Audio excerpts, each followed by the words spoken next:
Hey family, welcome to the Love You More show. And do me a favor, hit that little notification bell, okay? Make sure that you click that on to make sure that you never miss an episode. And of course, make sure throughout the show you like, share, and you comment. I do hope you enjoy this show, and I'm looking forward to it. It's coming up next, flat out. Next on the Love You More show. From the beginning of My Worship Is For Real. I was in jail, bro. And really? Yeah, I was in jail. I was one of those, in church but still want to just kind of slip out in the street. Right. So I was driving on suspended license and out there with the wrong people with the wrong stuff in their pocket in the car. Got stopped. I ain't had no license and they had stuff on them. So we all got locked up. For years, my mom was an addict. So basically it's always been a disconnection and always been commitment issues. And the only thing I ever saw was disconnection. My mom was in rehab, and they said that she got to meet with her kids, and I didn't want to go. I was like, where is she? My mother. Crazy thing, I'm in therapy about 2 weeks ago, and he did a really good job, broke me down. He literally went through me coming out of the vaginal womb, me hearing my mama's voice, hearing her sing, hearing her play around, coming out of the womb, and then I'm never touched by the woman and never hear from her again. You look at the industry now, what pisses Vashawn off the most? Oh, is there one? Hey family, Willie Moore Jr. here, and welcome to another Love You More show. A beautiful opportunity for you to really explore the ins and ebbs and flows of you loving yourself just a little bit more. The Bible declares this, that we are to love our neighbor as we love ourselves. But I've seen this thread that's really going around the world, not just on social media, but it's a thread in your heart that continues to tell you that you got to take care of everybody else. I know you heard the age-old saying, even on the plane, when your oxygen mask come out, make sure you put yours on first before you help somebody else. But sometimes we don't even know that the oxygen is leaving us in our children, in our relationships, with our job. And if we can be very honest, for some of my over-religious people, sometimes you're doing so much at the church that you miss the opportunity to pour back into yourself. I'm challenging you today to love you more. All right, family, before we get started, I want to encourage you also to subscribe to this channel, okay? Don't just be a creep, just looking. Make sure you become a part of this family. We love you here. And we're always going to do three things. We're going to always give you content that's going to inspire you. Number two, we're going to always give you some content that's going to entertain you. And then number three, I'm going to keep it 100. Flat out, right? The man that's hanging out with me today is number one. I know you're going to know him as a musician. Of course, he has won numerous stellar awards. Of course, he's a Dove Award winner, a Grammy-nominated artist, a producer. But today we're going to get an opportunity to dive deep into the life of the man that gave us songs like Nobody Greater. And I think today you're going to get a chance to meet a person that you thought you knew, but you may not have known. The one and only Vashawn Mitchell is hanging out with me today. What's going on, Shan? What it do? What's up, man? Man, just blessed, bro. Yeah. I'm so glad to see you. I'm gonna be honest, they had this little other outfit I was gonna put on me a little something. I said, nah, we just gonna dumb it down a little bit, because when Vashawn come, he gonna put that on. So glad to have you here, bro. Always good to be around you, you know what I'm saying? It's so great energy. Yeah. And proud of what you're doing with the show. Man, I appreciate you, brother. So what we like to do here on the Love You More show is we like to have an icebreaker. Our icebreaker is actually music.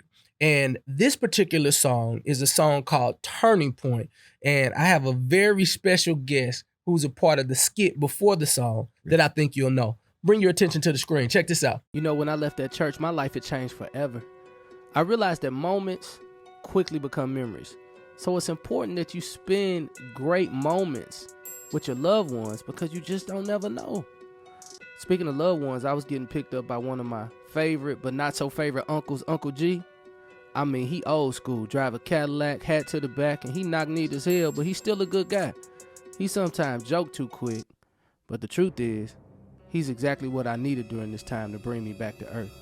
He walks up, and he says, you all right, son? I'm like, it's tough. He continues, I know it, but it's a part of life. He says, don't worry about a thing, he's in a better place. That's true. I'm crazy, right?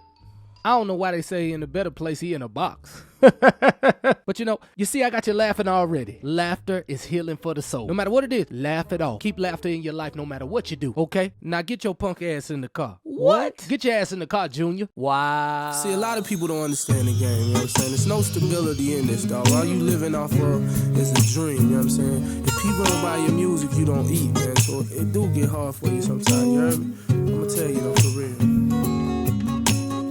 Steady striving for stardom, wanting fortune and fame. On my face, I'm smiling, in my heart is pain. I believe we all get tested, go through hell to get our blessings. I promise at times I wanna break down. No one understands me. This time I'm going up, ain't going back down. If you believe it will be. Taking proper precautions, times is getting harder. Do what we gotta do to feed our sons and daughters. You wanted a survivor, then you got you one. You just told me to claim it, and that's all I done. Living in my city street, nobody cares for me. Oh, oh. Somebody pray for me, cause I got a destiny. Oh, oh, oh.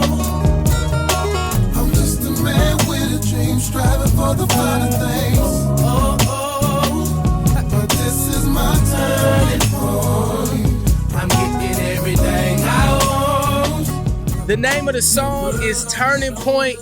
Preferably by the time you watch this, it'll be available somewhere. Shout out to my brother Tank. He on the background of that. All them the extra little something. Shout out to him. Vashawn Mitchell's hanging out with me. The name of the song is actually Turning Point. Yeah. And, coming up from Harvey, Illinois, Thornton High School, what was that turning point in your life when you realized I want to do music instead of just going to school to be a doctor or a lawyer? Well, kind of is a little different. Yeah. My mom was like 15 when she had me. Mm-hmm. So basically my grandparents raised me. Mm-hmm. And my grandfather, he used to work all day and then he'll go to sleep for a few hours and watch baseball and work all night. Wow. And I watched my grandmother and grandfather kind of work so hard. Mm-hmm. I didn't want to work as hard as them, basically to take care of life. So as I grew older, I actually went to college for acting and things of that sort. So my first college I went to was Columbia College on an acting scholarship. Oh, wow. Got there and I started singing with the college choir. And I realized that what I learned in church was very good to them because they couldn't really sing. So I started teaching them how to sing, whatever. And over time, I was writing songs at the same time. Mm-hmm. I never knew these songs would leave my little writing pad then. We didn't have no iPad and all that, my little writing pad or whatever. But I taught the songs and then began to record them with my church choir. Yeah. My church choir started recording them. And then over the years, other people started singing them outside Chicago. Yeah. I was like, whoa, what's going on? Yeah. So I wrote some more songs. Then other people started singing those too. And then I heard them on the radio and I was driving down the street and they mentioned my name for the first time. Vashawn. Because I was writing for someone else. But they never said my name because I was in the background. I was in the credits. Whoever this announcer was when I was driving, they said, this song was written by Vashawn Mitchell. And I heard it in a different way because I heard my name on it. Wow. And that was the day I realized that, I can make a career out of this. Yeah. And I started writing more and work with other artists and being behind the scenes. And, I think that was the beginning of the passion for music for me beyond just locally or beyond just singing around my city, that I knew it can go farther than I can take it. Yeah. Growing up in Chicago with all of these amazing singers and songwriters, I heard Lonnie Hunter was probably one of your mentors at one time. Yeah.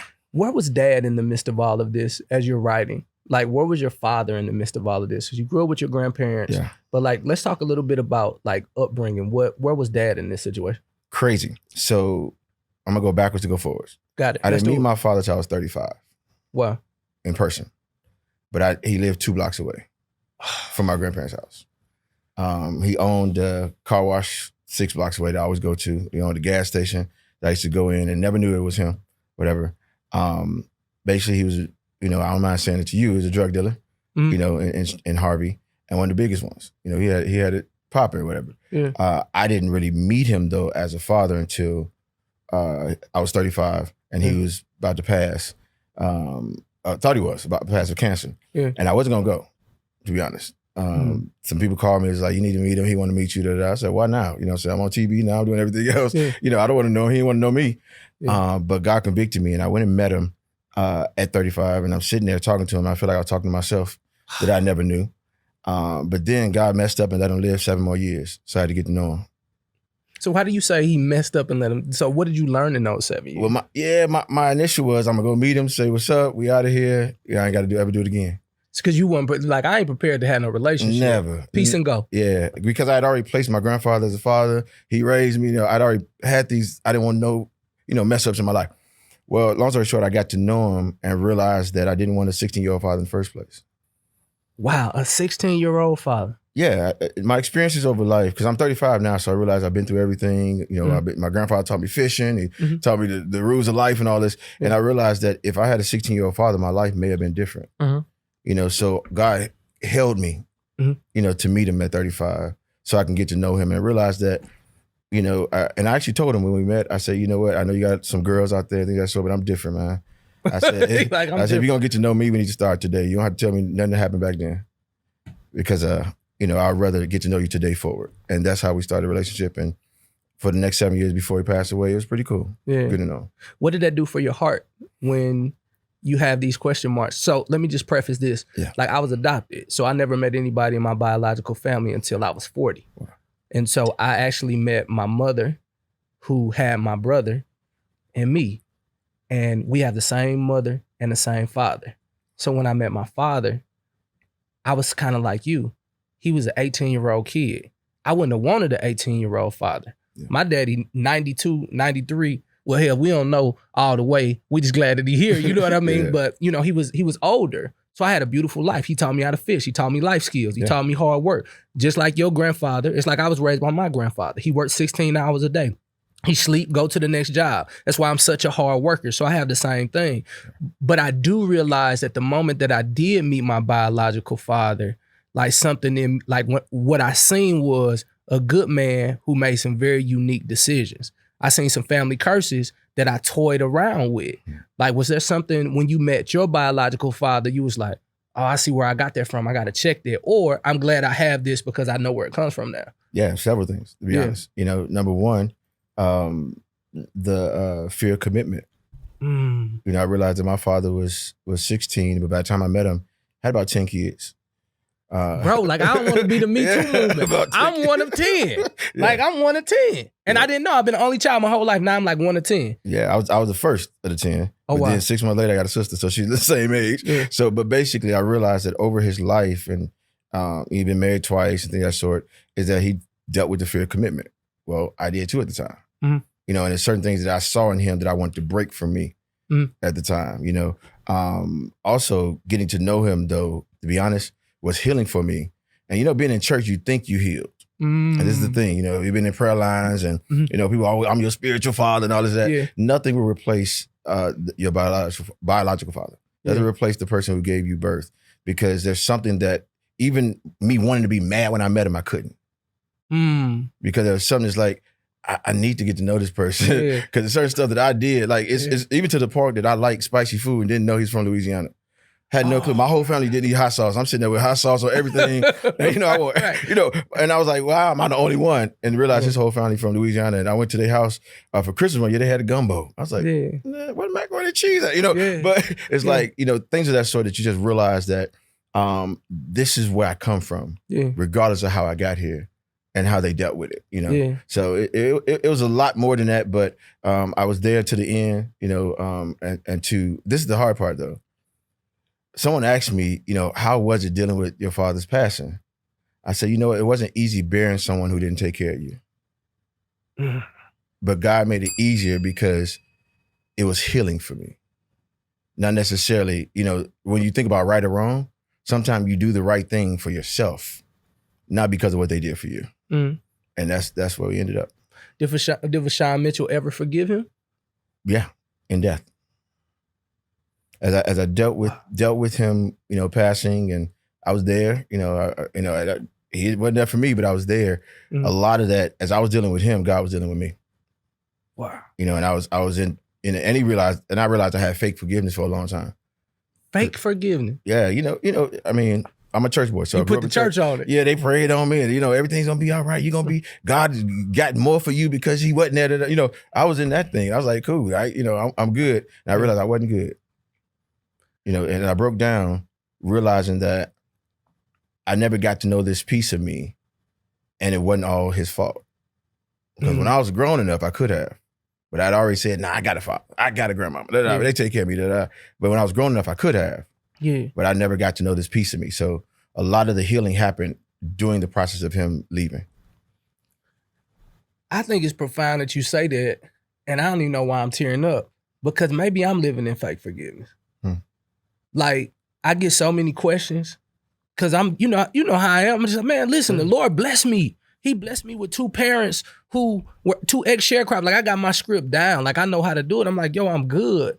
But I do realize that I probably still got some things on the inside that have questions that I'm not brave enough and have the courage enough to ask, because I think I want to know. Like, I've cut some stuff out of my life. Like, I don't drink no more because I know that that's something that run in my family. Like, I don't really play with the women like that, playing too cool, because womanizing running my family. I don't want 10 kids. Like, I can't break the generational curse of divorce. I got one of those. If I would have known a little earlier, I probably would have chose a little differently. So, like, just for the help of me, like, if you could have had the opportunity to forgive wholly with him being on earth, what advice would you give to a person who's probably still going through the same thing? Like, is there some steps that I can maybe take to check my heart so I don't over spiritualize it and do some spiritual bypass, and when deep on the inside I feel away? Yeah, I think it's more of, I found myself, and I don't know if it's an answer or not, but I found myself replacing, like you said, replacing the hurt.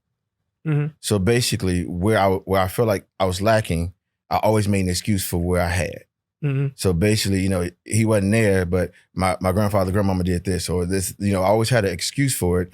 And the fake forgiveness came in is that I moved on without dealing with it. And sometimes we got to come apart to deal with it. Because like you were just saying, like, our story is our story. And I had a story for a long time. I didn't, to be honest, the first time I ever actually talked about my father, even in my career, was on a radio show. Basically, I can't say his name right now, but we was out in Atlanta, and we was doing a radio show, and he tapped into something I had never felt before. Just asked me about my father, and I broke down because I never dealt with it, although I talked about it. So I think what's most important is that dealing with it on a level that only you can understand. It's not what we tell others; it's how we deal with it. And you just said, like, I know when I met him, a lot of my family curse, I want to say, or whatever, was because I didn't know I was like him. So like you said, I stopped doing a lot of things because I saw it in him, and I didn't want to leave here like he did either, to be honest. So I don't know if that's an answer or not, but I do believe that dealing with it on the surface just for you is the best answer, not necessarily what you speak in public. That's real. Yeah. That's real. Hanging out with Vashawn Mitchell. Do me a favor, subscribe to this channel. I think this conversation is getting better and better. But Shan, when it comes to commitment, with him having such a fear of commitment, how did that trickle off with you? Because you always seem like for me, I think you have 4 walls. I'm blessed to be like in wall number 2. You know what I mean? Where most people stay at 0, after all these years, kind of like, nah, he's solid. You know what I mean? Yeah. Like, how has your commitment and your heart protection, like, how much of that did you get from your dad? I want to say, for a long time, I didn't know what I was doing. So, like, this is a love show, because I can talk about it. I would date, and then eventually I'm over it. I'm gone. It would get too close. Yeah. Or even I would say I want to do this for a long time, or even in general, right? And then I'd be like, I'm done, whatever. And it's like, whenever it get too tight, and I feel like I got to be there for a minute, I'm gone. And once I saw it in somebody else or in him, I was like, I can't do that. So, like, a lot of people, like you said, you in wall 2. A lot of people say I'm an introvert, this or that. So I'm not really an introvert. I'm introverted, because I learned how to kind of protect me now, so that I won't become that. In so many words, or so I can move on from what I saw I was becoming. More Love You More podcast after this. All relationships start off beautiful. The love is so intense in the beginning until life happens. No matter how disciplined you are, temptation is everywhere. And we all have to fight with our internal monsters. And sometimes we fall into the trap and we hurt the ones we say we love the most. As you get older, loved ones pass away, and you're left to live life with a void that you never really anticipated. For some reason, people never talk about the parts of you that die when your loved one leaves the earth. It's so easy to lose who you are in the midst of all of this. I lost myself because I forgot to love myself. I'd like to take you on a journey in hopes that you can learn how to love you more.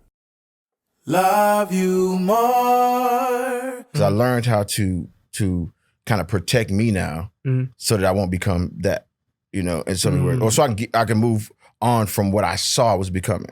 Yeah. So, I can be very extroverted at times, but when it's time for me to go, I'm out of there. Because I know like I know what it could become. Yeah. And just in a nutshell, a lot of me getting to know him helped me get to know myself. Yeah. And I think that's what I was scared of. Yeah. Because when we make up who we are for a long time. See, that's what I tell everybody. We got to get to know realize. I lived in my imagination so long that I started living in reality at like 40. Like, so everybody else get a chance to get their reality as children. Somebody gonna be like, boy, you just like your daddy. Oh, you just like your this. You just like you that. You look like such and such. Yeah. They dump all this shit on me at like 40. So now all my imagination is now gone. I got to live in my reality. And that was the hardest thing in the world. Like I told you, when I was getting to know him, I was supposed to go to know him, right? Everybody knew him, like, we from Harvey, so small, right? Yeah. It was like, oh, you got to go meet your father. I was like, nah, I'm good. Yeah. I'm on TV, I'm doing radio, I'm out in these streets, whatever. It's like, why you want to know me now? Yeah. And the thing is that I made all that up because I didn't want to know myself. And because I had created who I was, and we blamed it on God, and and all that. And other people had prophesied and all that, but I created this world that I didn't have to know who I was. Mm-hmm. So I think the biggest fear for me was to walk the road of getting to know me again, and then changing my creation. Yeah. So you get to know you, and now you have an opportunity to have a foundation of truth that's really the truth. You get a chance to set up new borders and boundaries. How has your life changed since then? Totally. And it's still a daily walk, of course, because, a lot of people would know that over the last couple of years or a few years, I've become more real, more transparent a little bit, not so guarded, but still hidden, because I'm still a work in progress. It's not, it's not overnight, because I spent so many years covering this stuff up. But now it's about being real. I got, some therapy now, try to work through it, and found out that I went to therapy, honestly, because my grandmother passed and I couldn't really deal with it well and move on, and realized I needed therapy. Because that was your mom. Yeah, that was my mom, right. Yeah. And I ended up realizing that therapy was for my life, not necessarily what I went for.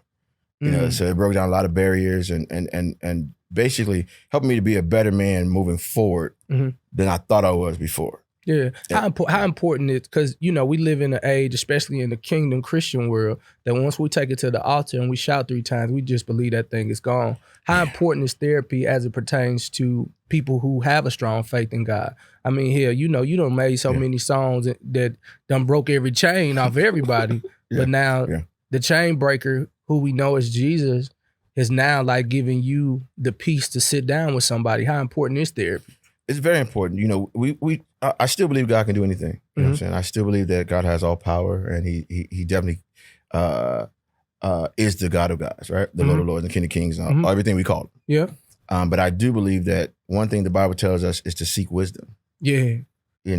And wise counsel. It talks about it a lot in the Bible. So, we call it therapy or things that sort. But I think anyone who is doing anything, especially in the body of Christ, because that's what I do, every now and again, you have to come apart before you come apart.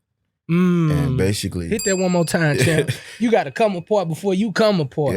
Yeah. You can feel like you're working and you're moving forward, and you're really stuck unless you come apart. And me sitting with a therapist or whatever, a licensed therapist, was probably the best thing I could ever do, and I encourage anyone to do that.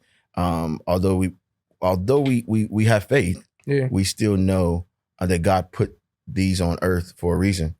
And to help us heal throughout, or not even heal, because he's a healer, help us deal with the healing process. Yes. You know, I think that's the thing. Like the healing process is so much different than the healer. Because once you heal, like that's just like if you've broken your arm and it comes back, you still got to have some form of therapy to get it back together. So I know that God can do it, but ultimately sometimes men, like we'd just rather live in our grievances than to visit that little boy who was still hurt. Yeah. I'm actually reading a book that KD gave me, and it was just talking about I forgot the name of it, but it's just talking about the little boy in me that needed to heal. And the more and more I do a deep dive in it, I realize when it comes to relationships, if you do something to that little boy on the inside of me that little boy can't handle, then the man in me is gonna say, okay, I can't commit to that. I gotta move on out my way. So I'm doing a better job of just healing the little boy.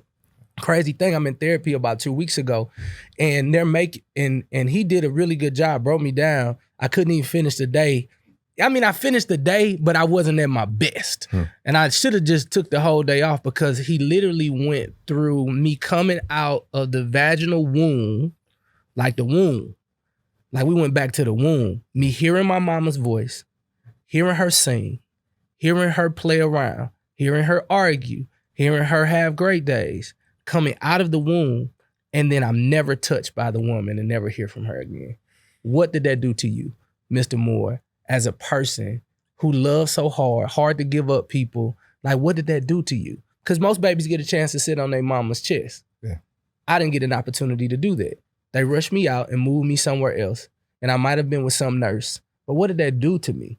And it's like, now that I get a chance to unpack it, it's really showing me like, you know, maybe that's why I love so hard, because I didn't hear my mother's heartbeat. Now I prophetically hear everybody's heartbeat. So I know what you want before you know it. Vashawn, when it comes to committing to a woman, do you think you still have commitment issues in that regard? Do you still have something on you that's kind of like, it's still getting too close, I gotta move? Like, what's that like for you? I do. I deal with them better. I wouldn't lie to you. Yeah. I deal with them better. No ghost. Because now I know they're there. Yeah. You know, and I've learned to communicate better and to try to see it before I see it, you know, so I can deal with it. Yeah. But basically, it's not overnight. Like I said before, it's a process. But it's not just my father, though. Remember, is that my mother was 14. When she had me, they sent her down south. Oh, so she wasn't there. She wasn't even there. So my grandparents raised me. My grandparents kept me, but the block raised me. So basically, even to this day, I build family structures where I live. That's not necessarily fine. So I like, if I got 10 friends, that's what my friends are. You know, because I didn't have that growing up. I was probably 8 years younger than my grandmother's last child. So basically, they would drop me off at school and they'll go about their business. And as I was growing up, I kind of grew up alone. You know, and for years, my mom was an addict when she came back from down south. So she ended up raising my brother and sister, but then she had to let them go to go get clean. You know, so basically it's always been a disconnection and always been commitment issues around me. Yeah. And the only thing I ever saw was disconnection.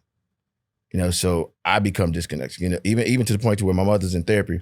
My mother's in rehab, right? And her part of coming out, I'm maybe 18 or so now. I'm driving. I got my own place. I'm in college or whatever. And they said that she got to meet with her kids, and I didn't want to go. I'm like, right, she my mother, you know. I'm being totally honest, you know. Basically, my grandmother raised me, so that's like my sister or whatever that was gone, right? You know, right. But I went, and basically, you know, and I'm glad to say this, you know, on your show, is that she's been clean for over 30-some years now. Praise God. But she got her other kids back. She raised them, and I got to know her again as a mother, which I never did, you know. Yeah. And that was probably the beginning of me understanding the importance of connections and the importance of not running away from everything, but running towards it. That makes sense. Yeah. So, Vashawn, let's go to this pen that you have. That everybody, one of the most sought after pens in music.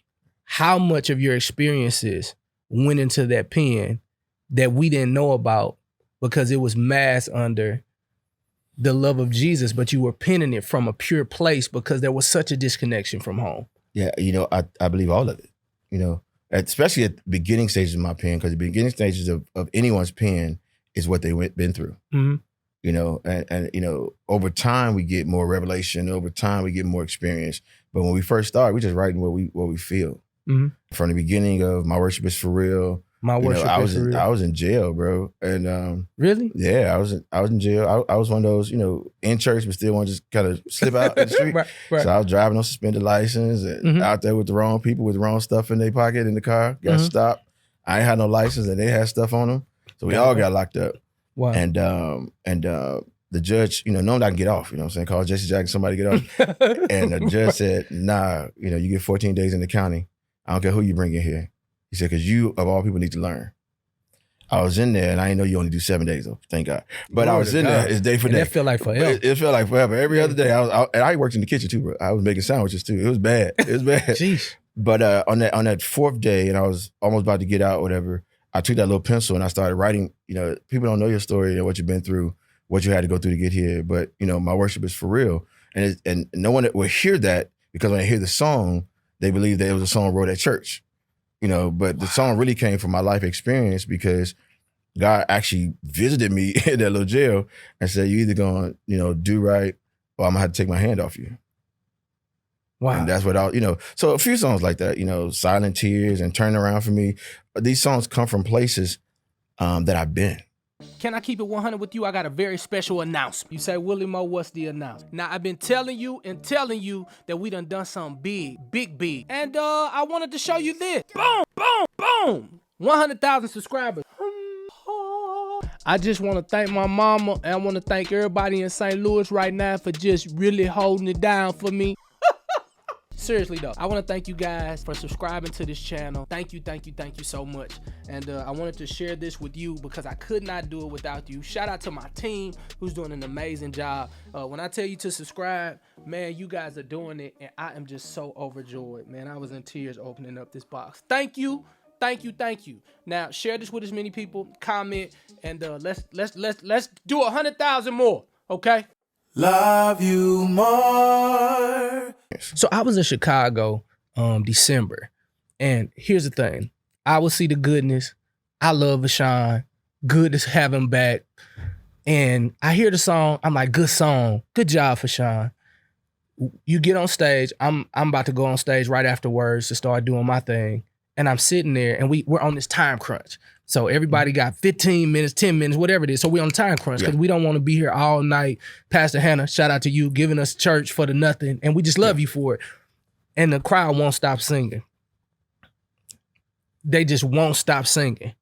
And then I finally get a chance to see my friend Vashawn be the Vashawn Mitchell that everybody else knew, because I had never seen it. Like, I caught you on the Nobody Greater run, and it was just kind of like, hey, I got to get it, because you moving. You got another show the next day, and it's like my second or third time seeing you perform, but that one was different. What place did we write this song from that made it so different now, like, to see the goodness of the Lord, since your pen is a personal place? So one thing God always gives me songs that last longer than they start.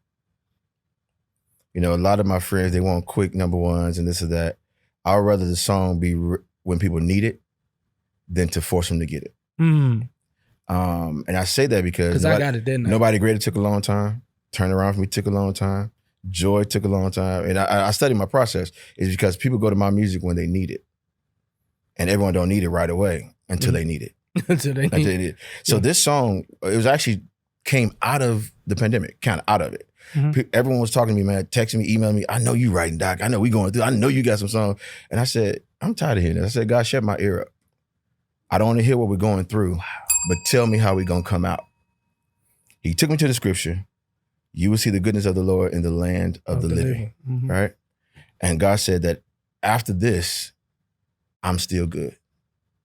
And people are going to see the goodness, right? And one thing about me writing is that that's how I heard it.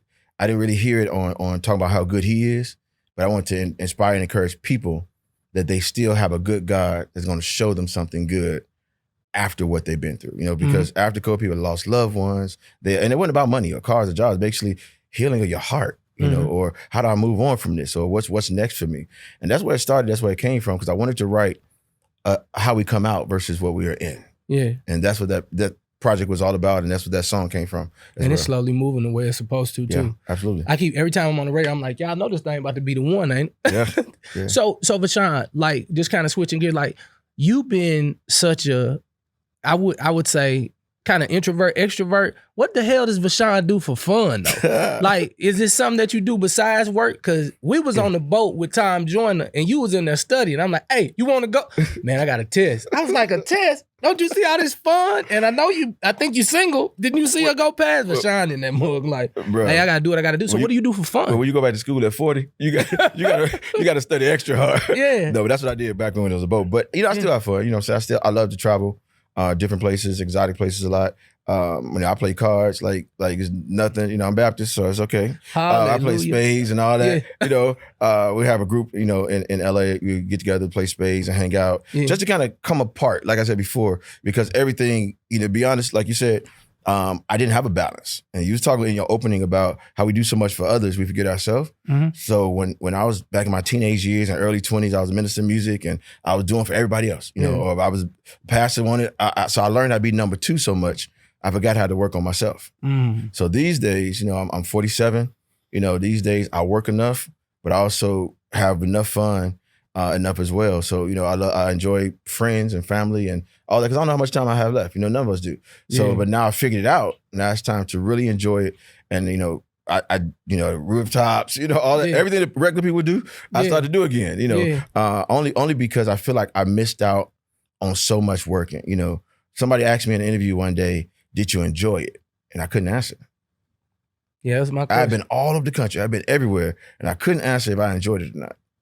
So I'm making up for what I didn't know. So yeah, I do have a balance. So do you think that came from watching watching your grandfather work? My grandfather told me something one day. I said, Granddaddy, why you work all day, come sleep, and go back to work? He said, well, one check for me and one check for your grandma in the house.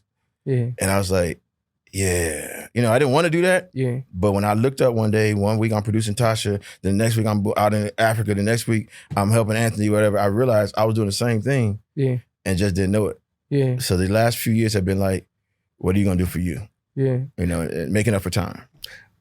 You look at the industry now, what pisses Vashawn off the most? Oh, is it one? I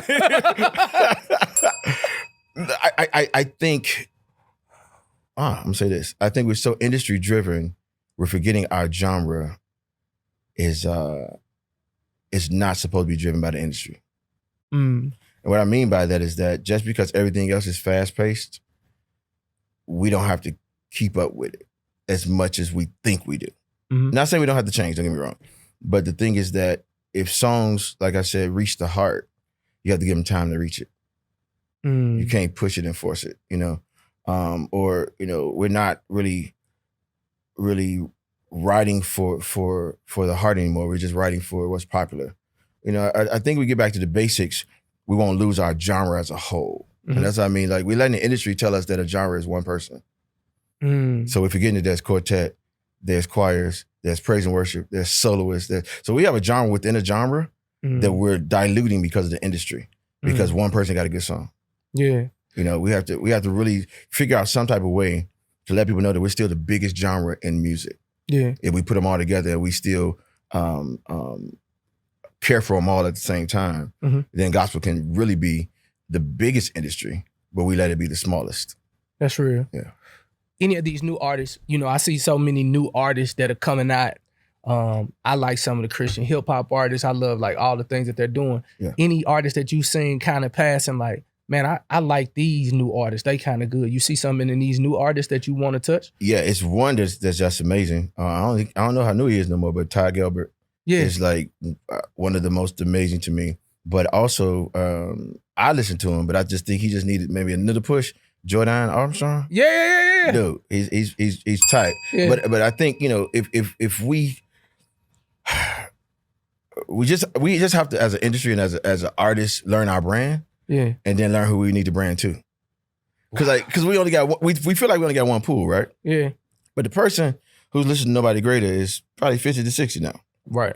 That was almost 15 years ago, right? Yeah. So it's 30 then, they're about 40, 50, 60 now, right? Yeah, that's not the person that is really running after Jordan right now, right? So we got to figure out how to broaden our base to get the person that's 30 or 20 or 30 right now. You know what I'm saying? So is that streaming? Is that more podcast, or is that a some type of YouTube show? What is that medium that's going to be next that the younger artists can figure out before it becomes next. Yeah. You know, and I think that's where, you know, we got to figure out as an industry is that gospel's always catching up, but how do we end up being on the cusp of what's changing before it changed? Yeah. It's probably what's the biggest thing. So, you know, I can talk about it forever because this is the industry. Like, not only am I a gospel artist person, but my degree, like you said, when I went back to school, is music business. So understanding music business is that we shouldn't always be catching up because we want to delay the catch up. Yeah. You know, if we want to still sell CDs because we can sell them at church or whatever, when we know that there's no more CDs being made. It's like, it's weird that we got to catch up when we see the change already. So you shared your dad being this relentless entrepreneur. I feel like I'm talking to him right now. Yeah. Like, I feel like since you gave me that tidbit of who your dad is, like, it had to be hard to do a whole car wash in the 1980s. Yeah. It had to be hard to be hustling because back then they didn't have these big old laws where you had to, like, cocaine can be cocaine, heroin can be heroin, because they wanted to wipe out the neighborhood. The only issues was internal conflict with rival dealers. And for him to live that long, he had to think ahead of what was going on. So it's like, for you to share that, like, I feel like I finally get a chance to know Vashawn Mitchell through the father that you told us about. Yeah, I'm just doing it the legal way, but but he was an entrepreneur. You know what I'm saying? You know, I don't know where he got his money, but he used it. But he had it. That's why I said I got to know, getting to know him. Like I really saw myself. Like there was no one else in my family that was hustling like me. No one else. You know, I'm always gonna make a way, and I tell everybody this too, is that I'm not where I am because I'm so great of a singer. My business sense and how to deal with where you get to is bigger than that. Wow. You know, I can write a great song, but once it get great, what do you do? You know? Yeah. And I think that's the part that has been the sustainer of me still being here decades later, is because I understood every era and how to change mentally, not necessarily change who I am. Because I realized that, you know, I don't, and I'm gonna say this because I hope other people say, I don't compete with the new artists. You know, I because of what God did for me, they're able to be.